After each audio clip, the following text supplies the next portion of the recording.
Okay, 3 whistles వచ్చేసాయండి. 3 whistles తర్వాత ఇప్పుడు ఒకసారి మనం చెక్ చేసుకుందాం ఎలా ఉందో. ఓకే, ఫస్ట్ కుక్కర్ తీసేటప్పుడు తెలుసు కదండి. ఓకే, మొత్తం మనకు ఎయిర్ ప్రెషర్ అంతా బయటికి వెళ్ళిపోవాలి. ఓకే, ఇప్పుడు నేను కుక్కర్ని తీస్తున్నాను, ఒకసారి మీరు చూడండి.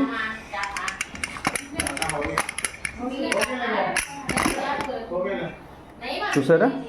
ఓకే, ఇలా మనకు చికెన్ అనేది కొంచెం స్మూత్గా అయిపోతుంది. ఒక్కసారి కింద పైన బాగా కలుపుకుందాం మనము.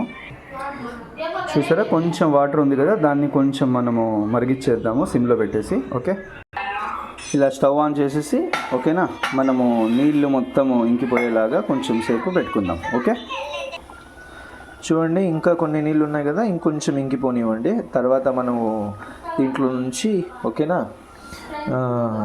ఇటువంటి టైప్ ఆఫ్ బౌల్, దీన్ని కడాయి అంటారండి. ఓకేనా, దీంట్లో మనం ఒక్కసారి బాగా కొంచెం ఆయిల్ వేసుకొని ఒక్కసారి ఫ్రై చేసుకున్నాం అనుకోండి, భలే ఉంటుందండి ఒకసారి. ఓకేనా, ఇప్పుడు మ్యాగీ మసాలా వేస్తున్నానండి. 1/2 కిలోకి ఒక ప్యాకెట్. ఇది 1 కిలో కాబట్టి 2 ప్యాకెట్స్ మ్యాగీ మసాలా వేయాలి. ఓకేనా, ఇది ఒకటి.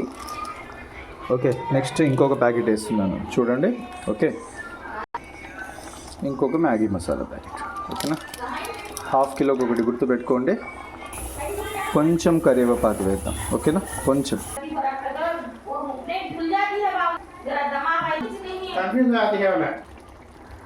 ఓకే, ఇలా మనము షిఫ్ట్ చేసేసుకొని ఓకేనా, ఫైనల్గా ఒకసారి కలుపుకొని మరి సిమ్లో పెట్టేసుకొని సర్వ్ చేసుకోవడమే అండి. ఇలా మనకు సూపర్గా వస్తుంది చికెన్ మనకు.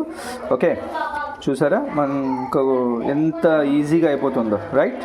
ఓకేనండి, మీకు ఏదైనా డౌట్స్ ఉంటే మీరు నన్ను అడగండి. Thank you very much. Have a nice day.